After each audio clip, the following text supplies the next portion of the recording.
All right, so this is problem 6.3.35, and they ask us to use the power reducing identities to rewrite the expression to one that contains a single trig function of power 1. And all right, so the two identities that we're going to be working with here, let me actually write them out on a separate piece of paper. So we know the identity, the sine of 2x, is equal to 2 times the sine of x and the cosine of x. And then we also know the identity, the cosine of 2x is equal to 2 cosine squared x minus 1. Okay, so these are going to be what we're going to use in this problem. And the reason that I know that is because I can just, we can tell by looking at the form here. We're looking at the sine of 3x, the cosine of 3x, and cosine squared 3x right here. Okay, so we're going to have to use, these are the only ones that would really fit, the only formulas that we have. All right, and so the first thing I'm going to do is I'm going to manipulate the form a little bit of this piece of this. And instead of writing the 4 out here, I'm going to separate that, and I'm going to call that 2 times sine 3x cosine 3x. And the reason for that is I'm trying to get this to look like, the form of my formulas so that I can apply one of the formulas. Okay, so all I've done, here, this 4 is just the same thing as 2 times 2, and I've just separated it so that I can see that I actually have this right here. Okay, now, if you look at this formula, and, you want to be able to think backwards and forwards with these formulas. So, notice right here I have 2 times the sine of x and the cosine of x, and that's equal to the sine of 2 times x. So this 2 is that 2, right? And this x are those x's right there, right? So if I'm looking at something where instead of having an x there, I actually have a 3x, then when I go to use this, this formula, this is going to be the sine of 2 times 3x. And it's sort of like, if maybe it would have been easier if I had written this in theta, if this was theta. And then we know that here that theta is actually equal to 3x. And then you could plug in 3x for theta. So that might be an easier way to think of it.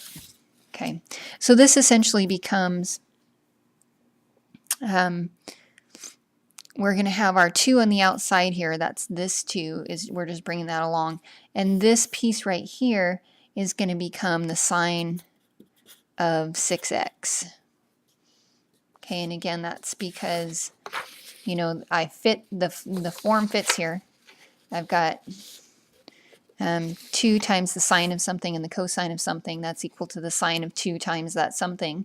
And the something here is 3x. So this is actually, the sine of 2 times 3x. Maybe I should have written it that way, actually. Let me write it that way so that it's more clear.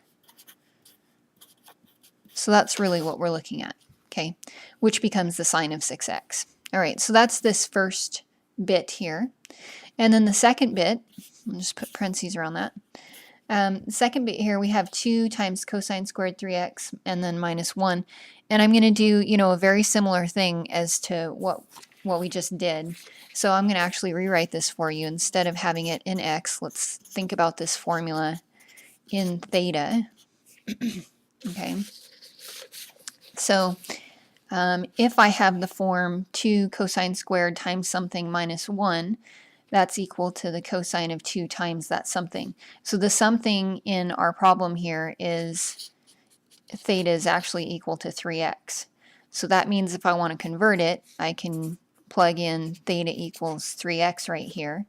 And that whole piece becomes the cosine of 2 times 3x.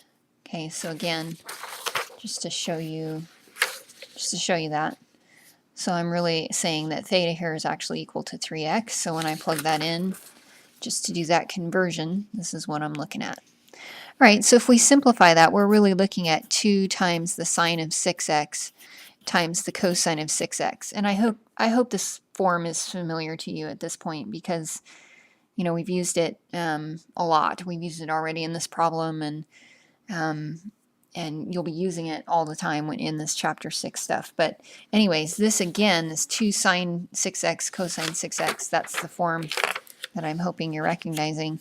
That's the same thing as this form right here. And again, this is where theta would actually be equal to 6x in this particular piece of the problem.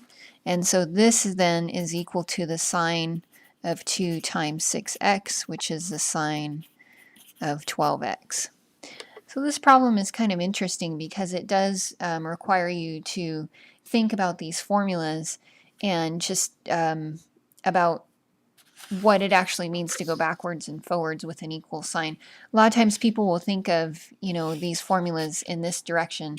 It's like, oh, okay, well, the sine of 2 theta, you know, that's 2 sine theta times cosine theta. But remember that equal signs work both ways, and you can take something in this format and put it in that format. So that's what they're really having us do in this type of problem.